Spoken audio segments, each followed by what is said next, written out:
Bonjour tout le monde. Aujourd'hui, on va essayer de parler sur les réseaux étendus et puis sur la configuration du protocole de PPP.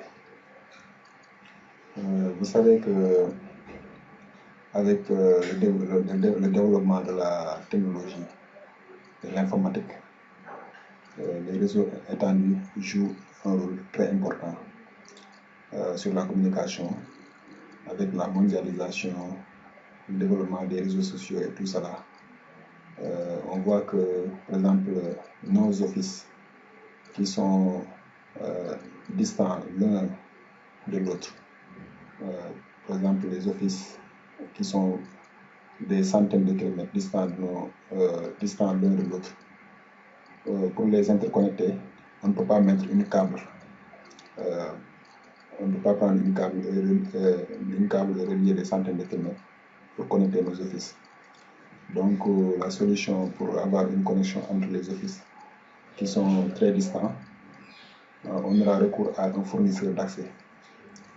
Et le fournisseur d'accès sera l'entreprise qui va nous garantir la connexion entre nos offices. C'est de cela que est né le concept de réseau étendu.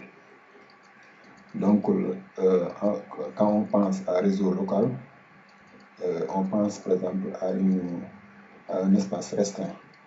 Mais à réseau étendu, l'espace peut être même au niveau planétaire. Par exemple, on peut avoir des offices aux alentours, autour de partout dans le monde entier, quoi. Et puis pour avoir des connexions entre ces offices, il nous faut avoir un fournisseur d'accès qui peut nous permettre d'avoir les connexions dans la compagnie a besoin. Donc, grosso modo, c'est ça le concept de réseau étendu.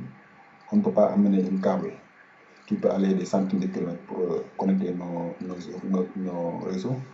Donc, le fournisseur d'accès, lui, c'est quelqu'un qui est spécialisé en la matière des connexions entre les réseaux à longue distance.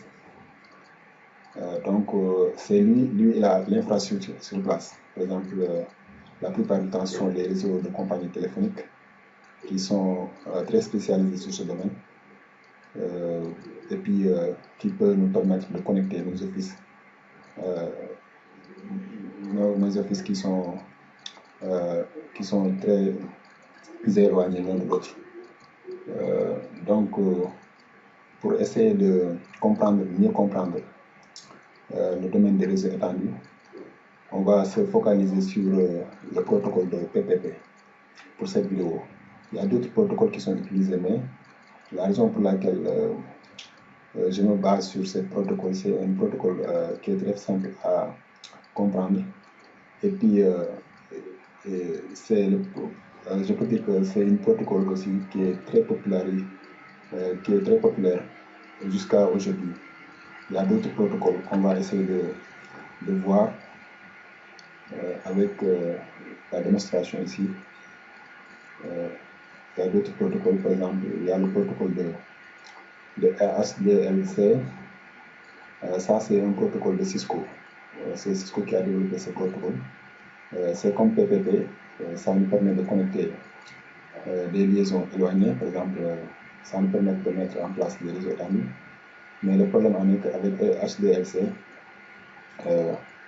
si vous avez des machines qui ne sont pas fabriquées par Cisco, vous ne pouvez pas utiliser ce protocole parce que ça fonctionne seulement avec les machines de routeurs Cisco.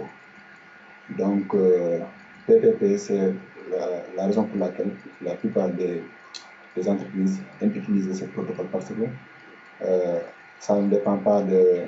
Par exemple, c'est un protocole standard. Donc, n'importe quel routeur, si vous avez un Cisco routeur ou bien avec un HP routeur, vous pouvez ensemble communiquer. Si vous avez un Cisco routeur ou bien un Juniper routeur, vous pouvez vous communiquer. Donc, c'est la raison pour laquelle ce protocole est très populaire. Le protocole suivant, c'est ce qu'on appelle frame relay en anglais. Ce sont les relais, en français on dit ça trame de relais. Mais ça là, c'est un protocole qui est en train de disparaître. C'est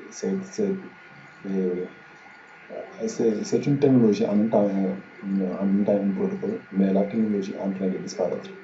De même que ATM aussi, c'est un protocole. En même temps, c'est une technologie, mais aussi la technologie est en train de disparaître. De même que ASDN. Mais ça, là, c'est la nouvelle technologie qui vient en quelque sorte essayer de remplacer les trois que j'ai bien cité en haut. La plupart maintenant des compagnies à l'heure actuelle là, utilisent le système qu'on appelle MPLS. MPLS là, on ne va pas en parler parce que c'est un protocole qui est tellement un peu avancé. Je vais peut-être planifier de faire des vidéos sur MPLS, mais ça ne sera pas tout de suite. Peut-être d'ici un peu de temps là, je vais faire des vidéos pour vous expliquer le caractère de MPLS. Mais aujourd'hui, on va essayer de se focaliser sur le protocole de PPP pour la configuration du réseau établi. Donc, et puis pour les débits, ici, là, pour les débits, on a, pour faire les débits sont très, on n'a pas une très forte bande passante, la vitesse est très faible. La raison pour laquelle ça c'est une connexion qui est très, qui est très, qui n'est pas chère, quoi, qui n'est pas coûteux. Et puis, avec ce qu'on appelle T1, ça là, si vous êtes en Europe, c'est ce qu'on appelle l'équivalent, c'est I1. C'est E1, quoi. Et puis, ça, c'est une liaison très coûteuse, mais qui vous donne une vitesse assez abordable. Et puis, c'est la raison pour laquelle vous devez comprendre que c'est aussi très coûteux en matière de. Si vous voulez prendre une liaison qui vous donne une bande passante, une vitesse avec presque 1,5 mégabits par seconde. Et puis, ça aussi, c'est la même chose. Si c'est en Europe, je pense que c'est E3. Ça te donne jusqu'à 45 mégabits. Et puis, le plus la vitesse est forte, il faut mettre en tête que aussi là, vous allez payer beaucoup d'argent pour avoir cette liaison, quoi. Et puis pour ATM aussi, c'est quelque chose qui me donne une vitesse un peu fort, un peu forte. Mais aussi, il faut mettre en tête que aussi le prix sera un peu élevé par rapport à Frame. Et puis dernièrement, là, j'ai mis, ça c'est ce qu'on appelle le réseau privé virtuel. En anglais, on dit ça VPN. Et ça, c'est une technologie qui est très utilisée aujourd'hui parce que la raison pour laquelle c'est utilisé, il présente beaucoup d'avantages. L'avantage premier, c'est que ça utilise le système de l'Internet. Le système de l'Internet pour vous donner une connexion en quelque sorte privée, parce que les données qui sont transmises entre vos offices seront cryptées, quoi. Les gens, par exemple, les personnes mal intentionnées ne peuvent pas accéder à vos informations parce que l'information est cryptée en utilisant un protocole qu'on appelle IPsec. C'est en anglais, en français, vous pouvez dire ça, c'est IPsec. Mais je ne vais pas parler beaucoup sur cette technologie parce que j'ai planifié aussi de faire une vidéo sur la technologie de VPN. Parce que c'est une technologie que vous devez savoir si vous voulez être un ingénieur en réseau. Il faut a priori connaître cette nouvelle technologie. C'est pas tellement nouvelle, mais c'est une technologie qui est tellement utilisée aujourd'hui dans les compagnies. Donc, pour ne pas tarder, je vais aller sur Cisco Packet Tracer. Je vais aller ici et puis je vais essayer j'ai deux routeurs. Je vais essayer de les configurer en utilisant le protocole de PPP. Et puis il faut mettre en tête que j'ai utilisé dans cette présentation-là une photo là qui montre une nuage. Ça, cela veut dire que la nuage là, nous en tant qu'ingénieurs de réseau, on ne s'occupe pas de ce qui se passe sur les nuages. Ça, c'est le travail du fournisseur d'accès. C'est lui qui s'occupe de ce qui se passe des nuages. Les nuages ne nous concernent pas. C'est pourquoi, quand vous voyez la représentation de la plupart des topologies en matière de réseau étendu, vous allez voir des nuages. Mais les nuages, là, c'est quelque chose qui ne nous intéresse pas. Ça intéresse la plupart du temps le fournisseur d'accès. C'est lui qui a assuré la fonctionnalité de ces nuages. Nous, on a seulement à se focaliser sur nos offices parce qu'on a assez de travail à faire, quoi. Donc, il faut mettre ça en tête. Maintenant, je vais retourner sur Cisco Packet Tracer. J'ai des routeurs. Je vais vous donner un exemple. Par exemple, prenons l'exemple que ces routeurs-là, un routeur est à Paris et un autre routeur est à Toulouse. Par exemple, et puis on veut connecter, par exemple, on a deux offices. On a un office à Paris et un autre office à Toulouse. Donc, qu'est-ce que je vais faire là? Je vais essayer de changer le nom de routeur. Lui, là, je vais mettre Paris.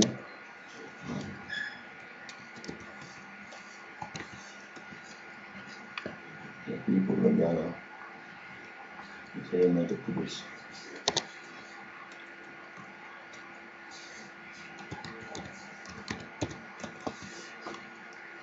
Toulouse. Je vais changer le nom. Mettre Paris.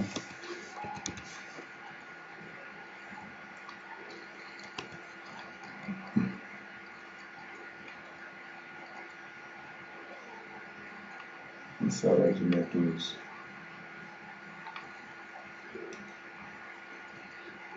Toulouse.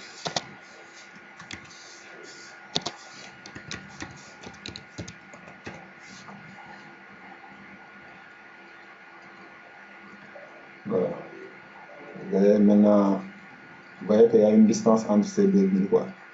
Donc, puisqu'on ne peut pas prendre une câble et tracer sur, et mettre souterrain cette câble jusqu'à Toulouse pour avoir la connexion sur l'office. Donc on va appeler le fournisseur d'accès. Peut-être c'est Orange ou bien quelque chose comme ça. On va appeler le gars, le fournisseur d'accès. Je vais essayer de vous présenter en tant que nuage ici. Voilà, c'est le nuage ici. Mais qu'est-ce qu'on va faire? On va retirer le gars parce que lui, il ne sera pas sur la connexion. Je suis en train seulement de faire la simulation. Et puis, qu'est-ce qu'on va faire pour faire la simulation entre la connexion, comme si on avait un fournisseur d'accès au milieu? On utilise ce câble-là. C'est la câble de série. C'est ce qu'on appelle sériel. On utilise la câble de série. Et puis, on va sur sériel. Et puis, on va ici sur sériel. Et puis, on met ça. Maintenant, on met le gars au milieu. Pour essayer de représenter notre. Voilà. Voilà, le gars là, c'est orange. Mettons en tête que le gars là, il s'appelle Orange. C'est Orange qui nous donne la liaison, quoi. Voilà. Maintenant, la configuration de PPP, c'est très simple. Et ce que vous avez le travail pour Orange, pour le fournisseur d'accès, ça ne nous concerne pas. Nous, on n'a qu'à seulement faire la configuration au niveau de notre office à Paris. Et les informaticiens, l'ingénieur qui est à Toulouse aussi, lui, il va faire la configuration au niveau de Toulouse.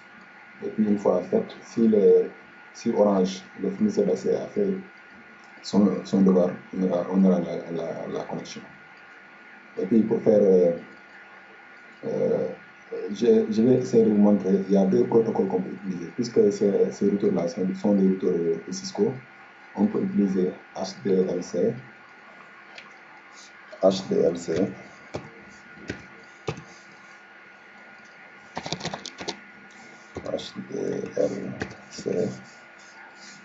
ou bien on peut utiliser PPP. Voilà. On peut utiliser ces deux. Mais HDLC, c'est le protocole qui est utilisé par défaut. Donc, si on va ici sur les interfaces et puis on les donne des adresses IP, et puis le gars là, le fournisseur d'accès, il a fait son travail, on aura automatiquement la connexion entre les deux routeurs, entre les deux offices, quoi. Donc, je vais essayer pour confirmer ça là, je vais essayer d'aller sur. Et puis pour faire ça là, je vais lui donner l'adresse, par exemple, le gars là, je vais mettre le réseau de 192 pour la configuration. 192.168.1.0 avec masque sous réseau 24 bits. Et puis le gars là, il sera point 1. Il sera point 1. Et puis le gars là, il sera point 2. Point 2.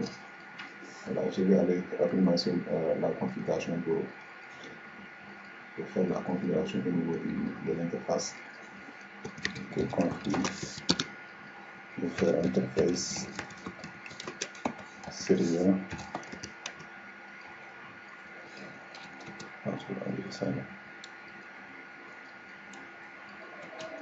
Serial 0/0.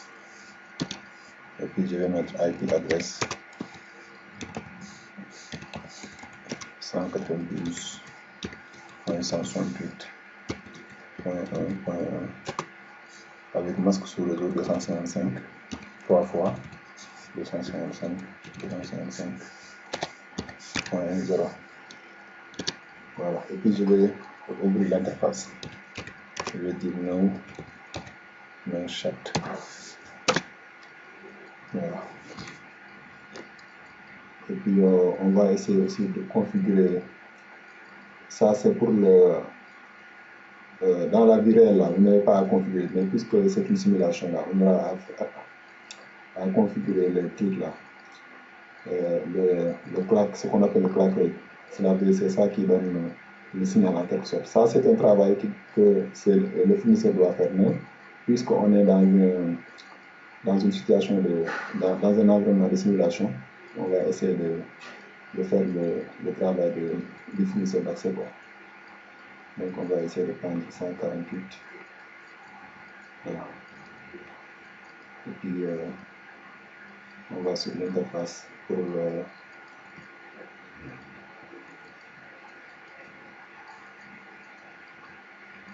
la tools. On va changer son nom. Tools.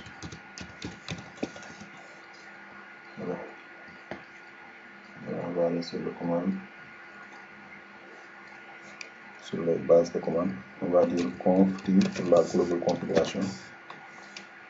Et puis on va dire interface serial 0/0. Et puis on va dire IP adresse 192.168.1.2 avec 255 comme masque du réseau, 3 fois 255 et puis 0. Et puis on va faire no chat pour l'interface. Et puis on va aller sur le serial pour faire aussi. Ça c'est, comme je vous l'ai dit, c'est le travail du fournisseur d'accès, mais puisqu'on est dans un environnement de simulation, on doit faire ça. C'est ce qu'on appelle le claque rate. Vous voyez ça ici. Interface claque rate. Voilà. Voilà, vous voyez maintenant la liaison, ça fonctionne. Vous voyez que les trucs là, c'est vert. On va essayer de vérifier.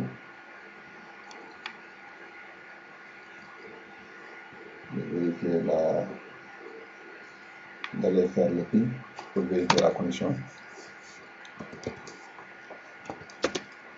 On va faire ping 192.168.1.2. Et vous voyez le ping, ça marche. parce que tout est déjà configuré, parce que c'est HDLC qui fonctionne, quoi. Parce que c'est ça qui fonctionne par défaut. Donc, par exemple, si je vais sur l'interface, je dis conf i, et puis je vais sur l'interface serial 0/0/0, et puis je dis encapsulation. C'est ça la commande, encapsulation. HDLC. On va voir les options qu'on a. Mais rien ne va changer parce que ça, c'est ça la configuration par défaut de l'interface. Même si on va sur la configuration, le fichier de la configuration pour voir, on va faire show run.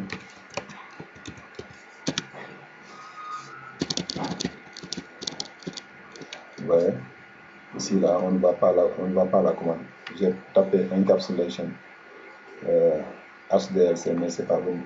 Ça montre que cette commande-là, c'est dans la configuration par défaut. Et puis les commandes qui sont par défaut là, au niveau du routeur ne figure pas sur la configuration, sur le fichier de configuration. Donc il faut mettre ça en tête. Maintenant, on va essayer de quitter HDLC pour faire une configuration de PPP. Parce que PPP, c'est ça. Imaginons que le routeur, par exemple, appartient à sont des routeurs de différentes compagnies. Par exemple, on a un Cisco routeur et puis on a un HP routeur. Donc on doit venir ici là pour faire la configuration. On commence. La configuration se fait au niveau de l'interface. On va aller sur config. On va dire interface de serial 0/0. Et puis on va dire encapsulation.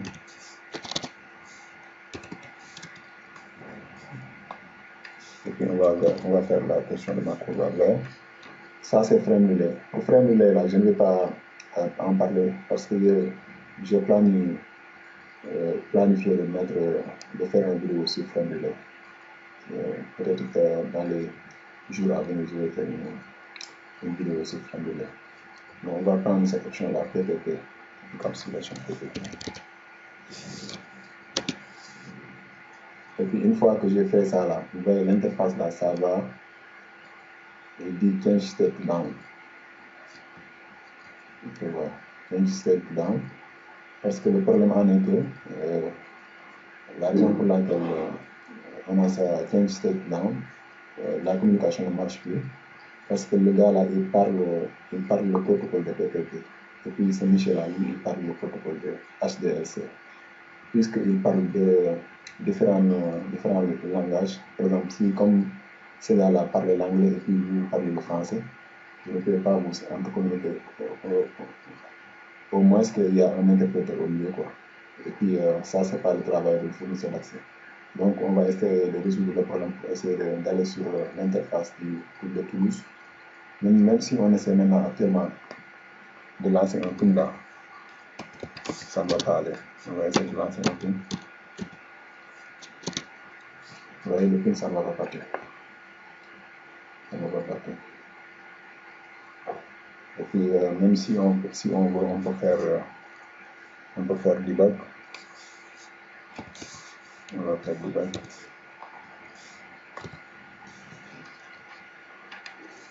Pour voir ce qui se passe avec le packet. Et puis, on va faire le ping again. Et puis, vous voyez, il dit unroutable. Cela veut dire que ça ne peut pas aller, quoi. Vous voyez? Parce que le problème en est que il parle de différents langages. Le gars, il parle PPP, Paris, il parle PPP, Toulouse parle HDLC. Donc il ne peut pas s'entendre. Donc, pour résoudre ce problème, qu'est-ce qu'on va faire? On va essayer je vais fermer le debug là. On va essayer d'aller sur Toulouse. Et puis, on va aller sur l'interface. On va dire encapsulation.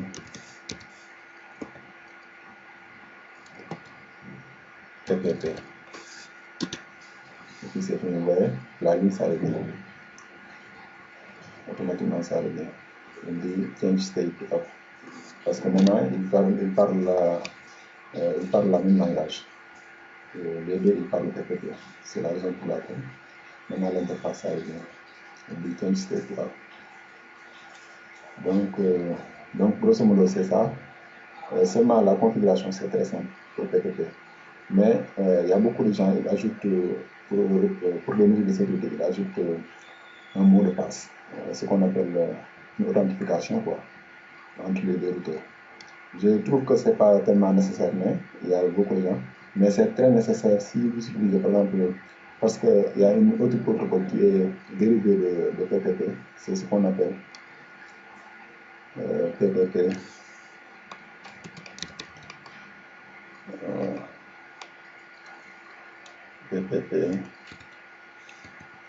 PPP-OE. C'est PPP en anglais c'est PPP, PPP over Ethernet. Et puis, ce que je veux dire, ça c'est une dérivée de cette protocole parce que il y a en quelque sorte les paquets sont encapsulés, il y a une encapsulation des paquets au niveau de l'internet ici là. C'est pourquoi on appelle ça je peux dire que c'est une dérivée de ce protocole. Et puis la raison pour laquelle ça là c'est utilisé le plus souvent. Par exemple, même si vous êtes à la maison là, si vous avez une connexion ADSL, la connexion ADSL la plupart du temps ça utilise ce genre de protocole, PPP-OE. Mais là, beaucoup de gens ne connaissent pas, mais c'est la plupart des compagnies, surtout même Orange, utilisent ce système. Ils utilisent le système de PPP-OE. C'est pour les connexions entre les places domestiques, par exemple les maisons. La plupart du temps, ils utilisent ce genre de protocole. Et puis, avec ce protocole, il y a une très grande flexibilité parce que ça permet au fournisseur d'accès de vous donner un nom utilisateur avec un mot de passe et un numéro de téléphone qui sera associé à votre appareil ADSL. Je pense que vous avez bien compris. Sur ce scénario-là, la plupart du temps, l'authentification de PPP est utilisée. Mais pour vous montrer ça, comment on fait ça au niveau des routeurs, je vais aller rapidement parce que ce n'est pas tellement difficile. Ce que vous allez faire là, vous allez créer un utilisateur, le nom d'utilisateur de ce routeur-là, vous allez mettre ça ici, et puis vous créez un numéro de passe. Attends, je vais vous montrer comment on fait ça. Vous allez ici là, et vous allez dire config.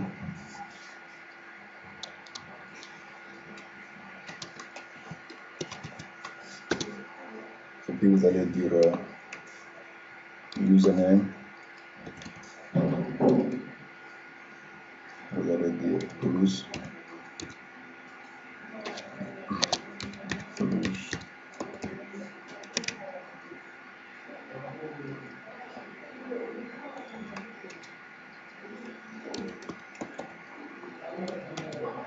password, je vais mettre Cisco. Et puis c'est fini. Maintenant, on va aller sur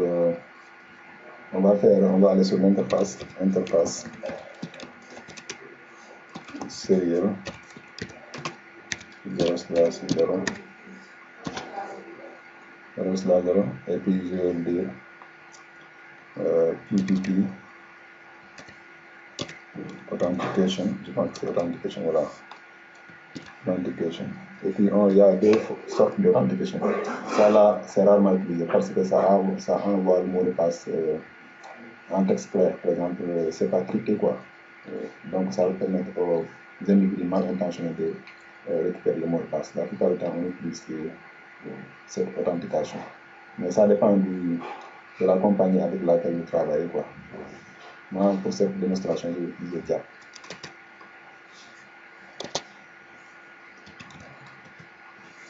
Voilà, authentification de mode. Et puis on peut dire TIAP PAP. Par exemple, si TIAP ne réussit pas là, ça va prendre l'authentification de PAP. C'est en quelque sorte une manière d'avoir un secours quoi. Par exemple, si ça ne marche pas là, l'authentication CAP, ça retourne sur PAP. Voilà. Et puis c'est fini. Voilà. L'interface aussi, ça se ferme parce que la raison pour laquelle l'interface is going down, c'est ça que le tourne dit, parce que le problème en est que on n'a pas encore fait la configuration au niveau de l'autre côté, quoi. Donc on va aller sur Toulouse. On va aller sur Toulouse. Il est en train de dire close. Il reçoit tous ces messages-là parce que le gars il demande l'authentication. Voilà. Qu'est-ce qu'on va faire? On va dire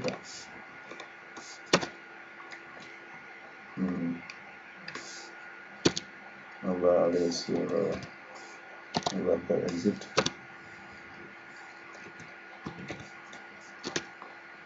Et puis on va dire username.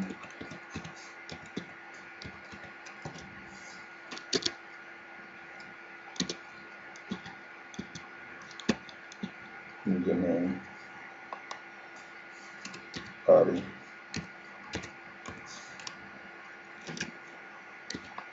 Password.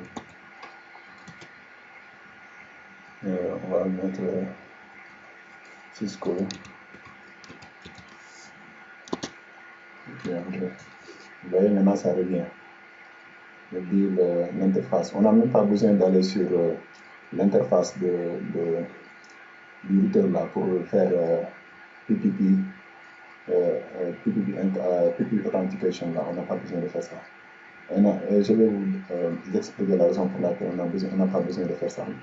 La raison en est que il y a deux manières de faire l'authentification. On peut faire l'authentification en une seule voie.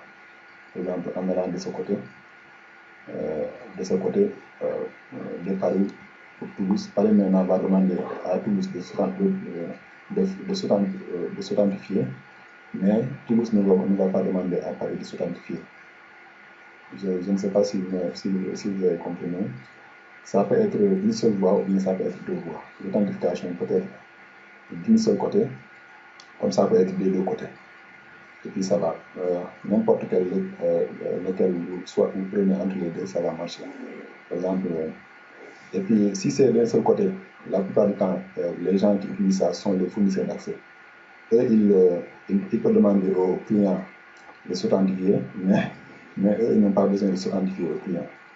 La plupart du temps, si vous avez une connexion à la maison de ADSL avec Orange, Orange va vous demander votre nom d'utilisateur et mot de passe et tout ça là. Mais en retour là, Orange n'a pas besoin de faire de s'authentifier. Donc c'est en quelque sorte ce que je voulais vous montrer en matière de la configuration pour l'authentification. Donc pour ne pas tarder, je vais essayer même, puisqu'on voit que même ça marche, et puis on peut aller même et faire le PIN 192.168.1.1. et puis vous voyez le PIN, ça marche. Maintenant que ça fonctionne, ça ne change rien si on va sur l'interface aussi pour demander au routeur de Paris de s'authentifier, quoi. On peut l'interface serienne.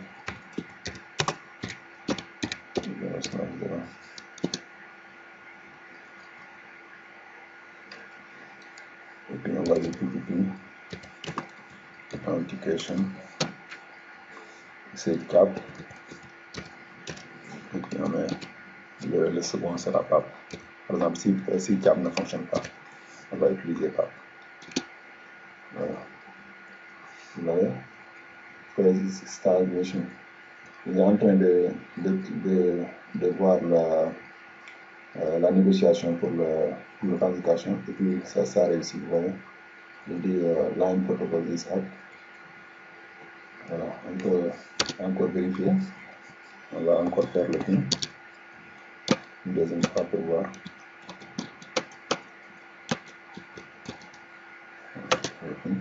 Le PIN, ça c'est parti. Et puis on va essayer d'aller voir si on peut avoir le paquet et la simulation. Je ne sais pas si on peut avoir le paquet de PTP. Je vais essayer de voir. Non, il n'y a pas de paquet de PTP. Voilà. Donc, grosso modo, c'est ça la configuration de PTP. Et puis, il n'y a pas grand-chose à faire pour la configuration, mais pour le concept, il y a des choses que je n'ai pas tellement mentionnées, parce que je ne veux pas que la vidéo là, soit très longue, mais je vous laisse essayer d'explorer les autres caractères du protocole PTP. C'est un protocole qui est très intéressant à configurer et puis à apprendre les concepts. Je pense que vous avez appris quelque chose sur cette vidéo et puis je vous remercie d'avoir regardé. Merci et à la prochaine.